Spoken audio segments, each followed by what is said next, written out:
Recently, I've found myself falling into what I like to call Gundam hell. It's not something I thought I'd ever get into, especially since I didn't really consider myself much of a mecha guy before this. But then I found out Takagaki Ayahi was in 00, and now I'm 6 shows deep. It's been a month. And as I was sat falling into this hell one night, watching G Gundam and witnessing Domon Kashu's ass for the 8 millionth time, I thought, there's a lot of Gundam to sift through, and you can't really just start anywhere. Why not make a video about it? My process is very intensive, as you can tell. Now, I'm by no means an expert in Gundam, but hey, who better to give the perspective of a newbie on this than another newbie? So if you're in the same position as I was, allow me to give you a newbie's perspective on getting into Gundam. So to make things easy, we're going to split this whole thing into 3 categories and handle this one at a time.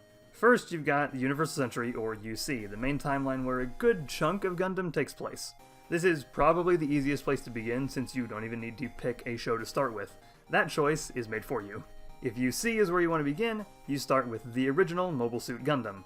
Now that can be a hard watch because that's 43 episodes of 1979 anime. How lucky for you then that in the early 80s the series was compressed into 3 easily digestible compilation movies, each running a little over 2 hours.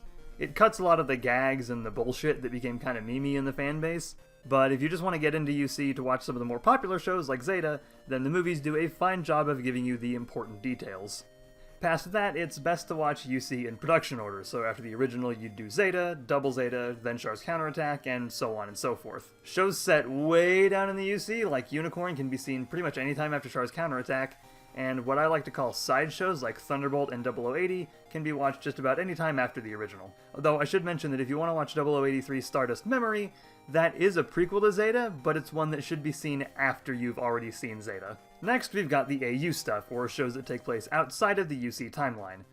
These require next to no knowledge of UC outside of a basic concept of Gundam, probably, and since they're all disconnected from each other as well, you can literally just pick and watch. Find a plot that sounds interesting, or a mobile suit that looks cool, and get watching. I started with 00 because of some slightly dangerous to my own sanity VA biases, but even without that, I'd still recommend it as a really good starting point. It's almost like a Gundam microcosm, with a great balance between its politics, mech fights, and character drama, without leaning too much into any one of those elements.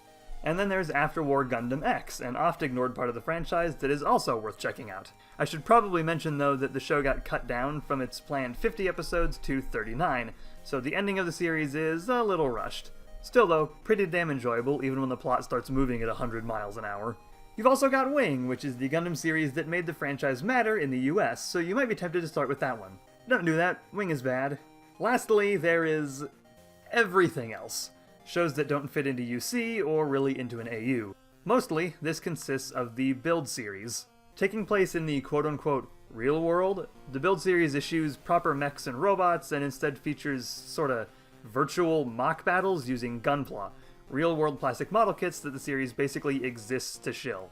Notably lighter than mainline Gundam, the tone of the Build series is closer to something like Pokemon or Beyblade, shows like that.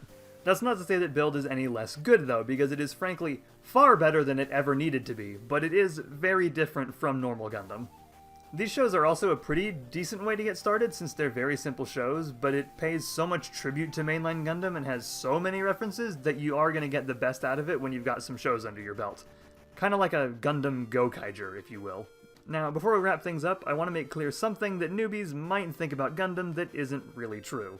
I say this because it's something I thought before getting into this whole thing. Gundam is a serious franchise, yes. It's basically all a commentary on war and the horrors that come with it, and the mechs are less of a star feature than in super robot shows like Gurren Lagann, instead essentially being treated like tanks and planes. Standard equipment that exists in-universe. With that, you might think, like I did, that Gundam is this bleak, miserable, everybody dies and war sucks and blah kind of show. But it is very much not that. Well, sometimes it is, but usually it isn't. With the exception of a few shows, Gundam does a fantastic job of balancing the politics and the war commentary with awesome robot action, character drama, and the franchise isn't without comedy either. So if you're like I was and the worry that the series is too grim and gritty, war is bad, and everything sucks is keeping you from giving it a shot, let me assure you that that is not the case with the majority of the franchise. So, there's a quick little newbie's guide from a newbie on dipping your toes into the Gundam universe. There's still a lot I didn't cover here, and plenty more shows to pick from, but hopefully this at least got you somewhat clear on what the hell the franchise is, and what falls where, and where to start and whatnot. Like I said, I'm nowhere near an expert, and Gundam aficionados might disagree or find some issues with how I presented stuff, but hey, I'm still Mobile Suit Challenged, okay? Cut me some slack. That's all for now, and I will see you guys next time.